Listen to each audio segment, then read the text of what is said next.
Welcome into the Kansas City Chiefs Report. I am your host, Harrison Graham. NFL free agency is officially here, at least the legal tampering period is, but come on, deals are already going down. We know how this goes. No official signings yet for the Chiefs as we film this, but rumors, updates starting to fly in, so let's get you guys caught up. Story number one here, could the Chiefs sign Jarvis Landry? Well, he has officially been released by the Cleveland Browns. There was some trade buzz after they traded for Amari Cooper that they would try to get Landry traded to another team. Ultimately, no team was willing to take on his $16 million contract for this upcoming season. So now he gets cut, and teams are expected to show interest. Now, Ian Rapoport reported that the Bills and Chiefs are two teams to watch here. I've heard Green Bay is in the mix as well for Jarvis Landry. And as far as how he would fit with Kansas City, and if I think that he would be a player that I would like to sign for the Chiefs, I think so. He's certainly a really good slot receiver. I like Jarvis Landry quite a bit. I think he's a guy that I would target if I was Kansas City. Money, obviously, a factor for the Chiefs at the end of the day when it comes to any veteran signing here that's looking to make a good amount of money, which I assume Landry still wants to cash in at least a little bit. But I don't think there's any doubt that the Chiefs are going to have interest in the free agent receiver market. I mean, we've talked about Juju Smith-Schuster. I think he's a guy to keep an eye on as more buzz continues to fly in today. We're going to talk about Byron Pringle a little bit later as well, as he's been connected to some free agency rumors also, so keep all of that in mind. But you put Jarvis Landry in the slot. You got Tyreek Hill, McCole Hardman on the outside, Landry in the slot, Travis Kelce, Rome in the middle as well. I think that would be a pretty good quartet of players on your offense, and then you see, how the rest of it all comes together if you are the Kansas City Chiefs. So what do you think? Be the GM, be Brett Veach. Should the Chiefs sign Jarvis Landry? Type S for sign him, type P for pass. Get your votes in. Let me know what you guys think down in the comment section. What would you like to see happen with Jarvis Landry? Let's go to story number two, and conflicting rumors, information coming out over the past day and a half or so when it comes to Frank Clark. Should they keep? Should they cut him? Should they trade for him? That is the big question. I can just verbalize Albert Breer's report here.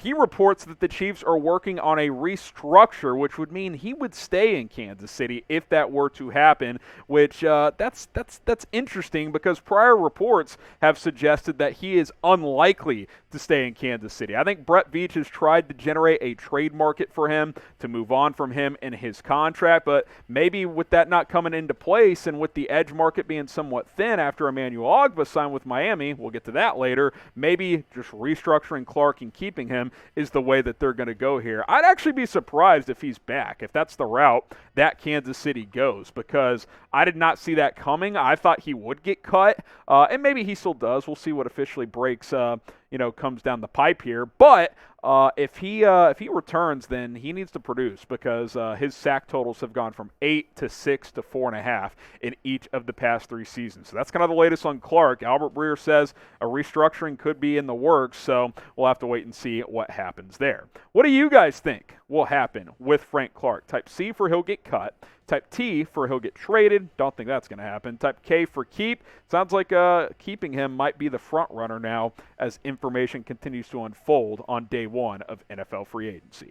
This is the time to subscribe to the Kansas City Chiefs Report because free agency rumors and news starting to fly in across the National Football League. And as the Chiefs continue to be connected to all of it, as they make moves, we will bring that information to you. Even when there's just rumors out there, we'll do videos like this where you can get you guys caught up on the latest surrounding the Kansas City Chiefs. So subscribe, turn on that notification bell. It's youtube.com/ChiefsTV. Story number 3, Byron Pringle. Is he about to get paid in free agency?